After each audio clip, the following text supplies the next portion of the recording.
You're still in the ANC. Yeah, no, I get this question a fair amount. I am still a member of the ANC, still fighting the good fight. Are you like one of those people who arrive at the club just as it's closing? Drinks might be half price. It's like a better time to be there, no? Oh, that's fair enough. Right, closing down sales actually a good time to join the ANC.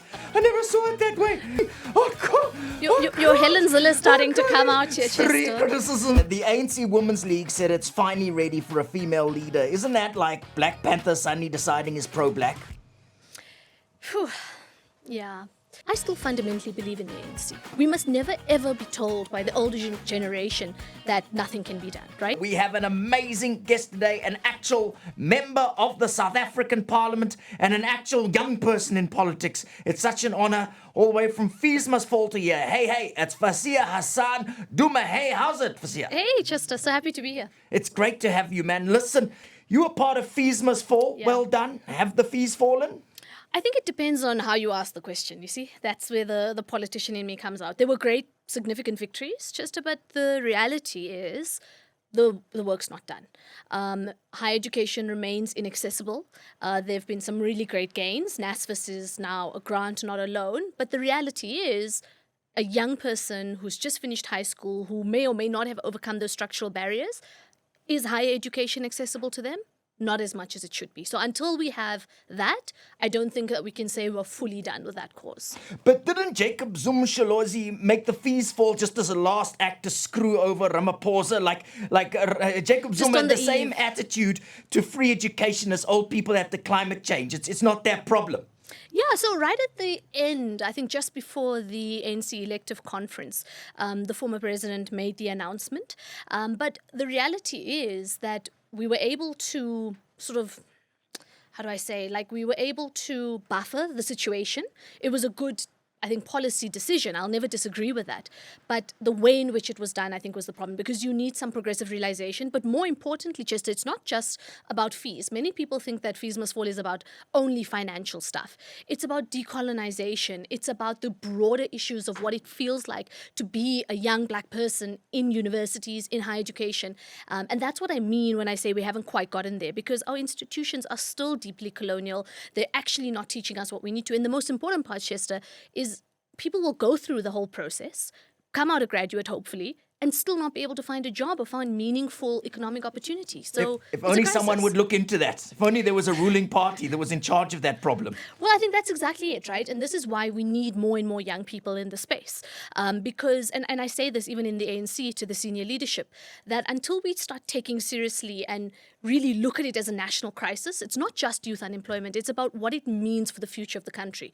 At this rate, we're going to be producing, in fact, we are producing young people who will reach the age of 35, the quote-unquote youth ending kind of thing, who will never have had a meaningful job or a meaningful process, not only in the economy, but just that feeling of dignity and providing value for themselves.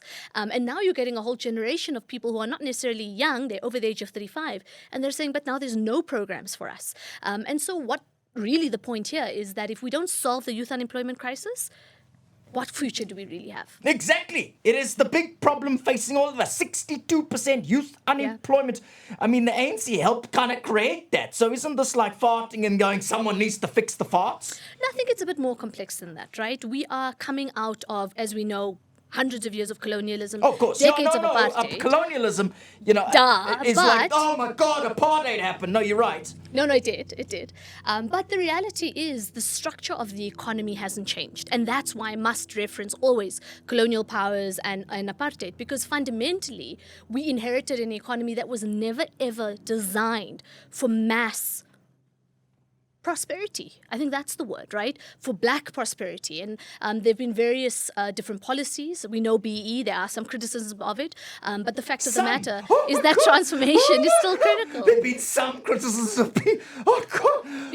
Your Helen Zille is starting to come out here, Chester. 3 criticisms of BE. Listen, man. I absolutely agree that this economy is profoundly anti-black and disenfranchises black and particularly poor black people and particularly black women at every bloody turn. They will get no argument from me on that. But the ANC has been running this economy for 31 years. So at some point, some Ramaphosa had some Rupert's hand in his ass that the change didn't happen. Surely that is not a criticism that's unfair. Look, we have more people now who have economic opportunity than they did in 1994, right?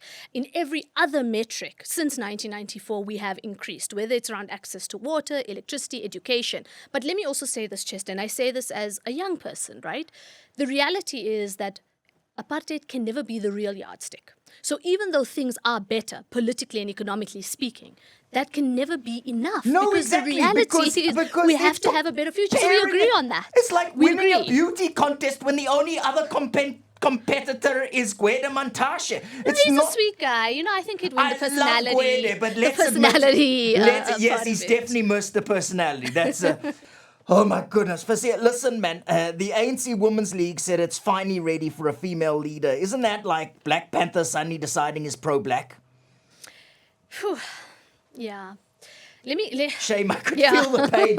I could feel the pain. Oh, she's got all these aunties she has to work with. Gogos. All these gogos. And Shane, these gogos are wonderful, but they're also exactly that. They're gogos and they're aunties. So they also give unsolicited opinions about your weight, your life, when you're having kids. Are you for real? Yeah. When are you You're not? very revolutionary, Fasiha, but you really need to stop eating. Yeah. That's insane. These gogos, Shane, they're like Name aunties. and shame. Is it Angie? No. It's Nomvula. No, they're very good. It's Nomvula. They are excellent. I knew it's Nomvula. We now know it's Nomvula. No, she's wonderful. But to your point, it's Lindy right? Zulu. No, she's actually the most exciting. She dances, there we go. She's a she revolutionary, isn't she? Yeah. She does fun things. But seriously, though, yes, women. So let me say this. Having women in the upper echelons is critically important for representation, but that also doesn't necessarily mean or equal women liberation, right? And that's the important point. So we can have women ministers, we can have a woman president even, which would be wonderful to have. But until we actually deal with those systemic problems, it almost doesn't matter, because the reality is a poor black woman who's in a township, a queer poor black woman in a township, is still subject to incredible amounts of physical, emotional, mental violence. So there's a great deal of work to do there. But let me also say, I do think that South African society is progressive enough to not only elect a woman, but also to put some of our best people forward. I think it was in the 2019 Parliament. We achieved gender parity, and we're actually ahead of many Western powers in many countries all over the world. I didn't know that. Well done to the ANC on that one. We did. South Africa overall. Well done. Yeah, both, right? Because you're still in the youth league. Isn't that like a retro cool thing to do? Like where you do stuff that nobody does anymore, like listening to vinyl or calling people on a landline? Yeah, doesn't that make us more interesting? Well, it does make you a little bit weird, I must admit. It's like, I thought the youth league got cancelled after Julius left. I actually went to a wedding and they had like a vinyl DJ, and at the beginning of it, they were like, please, no song recommendations. And we were like, wow, that's really oppressive. But then we got there and it was actually really fun. That was on a side note, right? All the coolest people. Well, that's a lot like the ANC, is you don't listen to feedback and then do what you guys want to do. Yeah, but hopefully in the end it works out. I used your own metaphor to stab you in the back. But the reality here is that there's actually a lot of power in our hands. And let me explain what I mean, right? And I'm referencing this idea of fees must fall. Yeah. We must never, ever be told by the older generation that nothing can be done, right? If you look, right, at the population, majority of us are under the age of 35, right? If every young person of voting age just registered to vote, Chester, before you even get to who you vote for, just registered to vote, we would change the voters' roll. It means that myself and other young people across political parties, or even a young person outside of partisan politics, can say, well, actually senior leadership, actually President Ramaphosa, if you want this vote in the upcoming election, can you see that the majority of the voters are young? What are you doing for young people? How many young people are you putting forward? Who are the young ministers? Who is the next young leader of the party? And that actually is incredibly important, because the reality also, Chester, is politicians are going to do what's in their favor, what's in their interests. We as young people need to force our issues onto the agenda. Finally, a politician admitting the fact you guys are doing what's in your interest. Look at you. No You're doubt. a young, progressive, intelligent, ready to change South African politician. But isn't that exactly what the ANC's stolen? There's no political home. That's why no one went to vote. I disagree. No one went to vote. Okay, people did vote. To vote. No, but a ton of people stayed at home. So the ANC kind of stole the opportunity for a revolution and then palmed it off. Then Julius stole it as well. Now you have to come. I mean, why stay in the ANC? Why not start a new party? I still fundamentally believe in the ANC. The ANC is not an unflawed, it's not a perfect organization, no doubt. Oh my God, that's an understatement. But it's a truthful one. It's a truthful one. It's a sinking ship. It's up to 40%. Surely you could do better somewhere like the EFF, or even if you made an NK like Join Floyd, surely there's another option. I have many options, many. And I still choose to be in the ANC. And I even have options beyond politics. I fundamentally believe in the project of why the ANC was created in 1912. And I think we've lost sight of that. We think it's only about this economic policy and this issue. And, it's fundamentally about liberation, right? And it's fundamentally about liberation not only of South Africa, but of the continent and the global south. Is it a flawed organization? Yes, all organizations are flawed. But I still fundamentally believe, number one, that renewal is possible. But number two, that the vehicle for change in this country, whatever change it is, will always include the ANC in some shape or form. And that is why, Chester, I've chosen to remain here. We could in the future want to start a new political party, right? That may be a new conversation. I'll come back to the table a few years from now. We'll say, we'll see. Yeah, let's oh my God, introspect. Chester, I should have known that whole state capture thing was actually real. No, of course it's real. Of course it's real. And nobody must run away from it, right? And actually state capture is a good example, ironically, of a governing party saying, let's actually expose the things that are going on. Here you have a governing party who actually says, let's go into a deep dive commission to find out what went wrong. Not because it's going to be good for us. Of course, it's a very painful process. It's a very cancerous process. But in order for us to fix the country, in order for us to fix the ANC, we have to have these painful conversations, and we have to do this painful process and ultimately purge the ANC of what I think has really destroyed it. And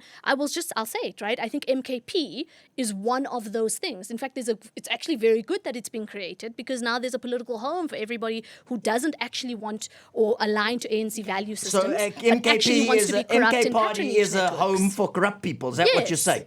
Oh my goodness, finally. Yeah. But listen, you say there's commissions, you say Zondo Commission, you say that you guys created a way to talk about it, and then you did absolutely fuck all. Not you yourself, of course, but but there could have been justice. There hasn't been anyone who's gone to jail. The justice system, we now find out that Mkonazi's told us the entire police force is doing the crime in-house, which is a matter of time for Uncle Gwede. And what did the president do? That is actually the police being more efficient, so they don't have to catch the criminals elsewhere. They're actually right there in Lutuli House.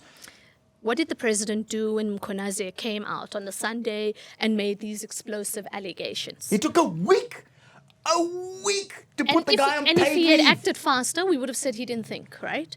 So he actually went in, fired the particular minister, or put him on special leave, let's say it in the right way, put him on special leave, and said, let's bring in someone who has a reputation, who is ironclad against corruption, Prof. Firoz Kachalia, put him in this place. But also, and this is the big important one, we fought for a constitution that has due process, right? We must follow the rules. There's A, B, C, D. In the same way you spoke about the State Capture Commission, and we must give capacity to the National Prosecuting Authority. I think that's true. They must do their investigations and their processes. And I'll tell you also about the Nulane case. Yeah. That was one of the first ones in the Free State that initially was... basically the NPA initially lost, took it on appeal, and the SCA has, I think about a month or two ago, said actually, and exonerated the NPA and said, this has been a mistrial, it must go back, because what the NPA was saying was correct. So we also need to give time for capacity building. What happened in the Zuma years? There was a hollowing out of all of these state institutions, and we're not going to fix that overnight. Yes, no, you're right, there was a hollowing out, but let's deal with the facts. President Ramaphosa has the choice to put back in problematic ministers, and he only has so much political power. Judge Zondo literally complained that people that he warned about in the state capture report are now being sworn in. He's got to swear in the same scumbag that he warned Ramaphosa not to bring in. So why is President Ramaphosa not getting rid of the dodgy ministers? I think it's not as easy as the public knows or thinks. Of course it is, it's not. Right? No, of course not. We mentioned at the beginning of this interview, the ANC is sitting on 40%. We're no longer in a majority. We have many different interest groups in the ANC, right? I know the EFF, you're always mentioning it, but the EFF doesn't have a democratic process. There isn't like this thing of someone can ever stand up to Julius and actually become the leader of the party. No, that's true. Right? That's true. There's no democracy there at all. It's a one-man state. It's the North Korea of revolutions. Exactly. But in the ANC, and I can even sit here and tell you, I actually don't know who's going to be the president in 2027 because there's a genuine elective process. You guys know that money shapes your lists. You know that happens. You know they're brown paper envelopes, and we know that now this is part of what Mkonazi, Brahma, listen.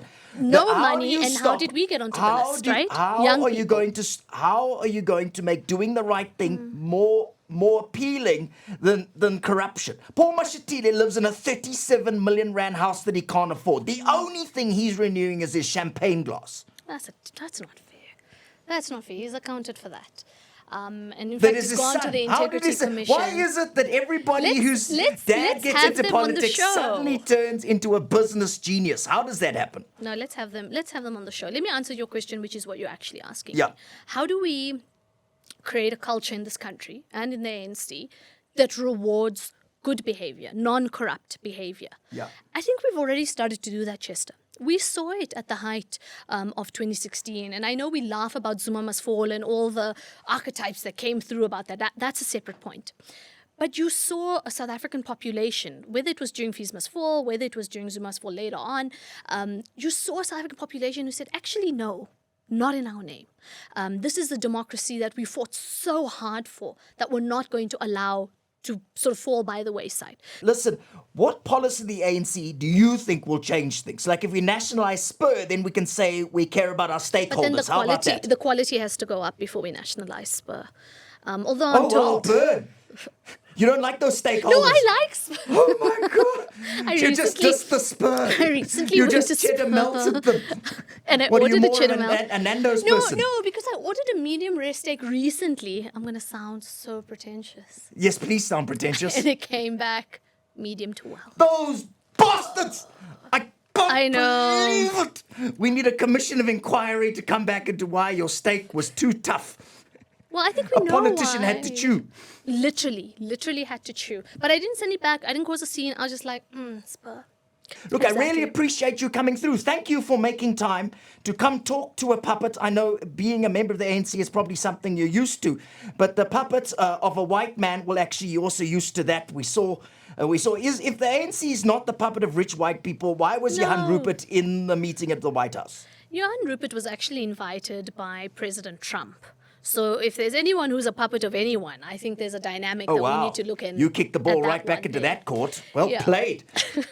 But look, the reality here, the ANC is still not only the largest party, but has an incredible role to play in the total liberation of this country beyond just the politics. I know that people feel that the ANC has lost its way, and that is why you need young people and people with the right kind of moral caliber to be here. You asked me earlier, why do I remain a member of the ANC? Because I fundamentally believe that 62 million people need to be fought for in that space. You can be critical of it. Anyone can be. I'm choosing to fight a particular battle in this space. But 10 or 20 years from now, Chester, when we look back, the one thing I'll be able to say is that I did everything that I could in my power to transform not only the ANC, but the state and the space that we're in. And that is something that's incredibly important because I view that as a national duty and as a country duty. But the last thing I just want to say, that same fire that caused us to go to the streets in 2015-16, when everybody called us names and we were called hooligans and monkeys and all sorts of nasty things. That same fire of what made us believe so much in a better future. When we woke up, when we were arrested, shot at, tear gassed, all of those things, but we continued. That fire exists in young people in this country. You know, old people always say to us, you guys only want instant gratification, you have no patience, Gen Zs are this, millennials are that. That fire, that impatience, is exactly what makes us great. Because it means we don't accept the status quo. So that very same push, that very same fire that was there in 1976, that was there in 2016, is here. In fact, we've said this to the ANC leadership. We're not waiting for you to unlock the door. We're coming. And we're going to come and kick it down because the reality here is that young people and South Africans deserve better. And we young people in the ANC want to provide that option. Halala, we are very grateful for you being here, and I'm very grateful for you having such passion. Keep that passion going. I just hope one day you get to sit on the Pala Pala couch so you can afford to finance all this stuff. Thank you, Fasiha. Thank you for coming to talk to us today. This was Real Talk with Chester Missing. Make sure you like and subscribe and follow Fasiha. Where are you on TikTok? Yeah, I'm on TikTok, Instagram, X, at Fasiha Hassan. And yeah, please do follow me. Let's continue the engagement. Do it! Engagement. And no Pala Pala couches. Married, that is a weird way of expressing it, but that's fine. She's here. And you wrote it in the couch. And bye!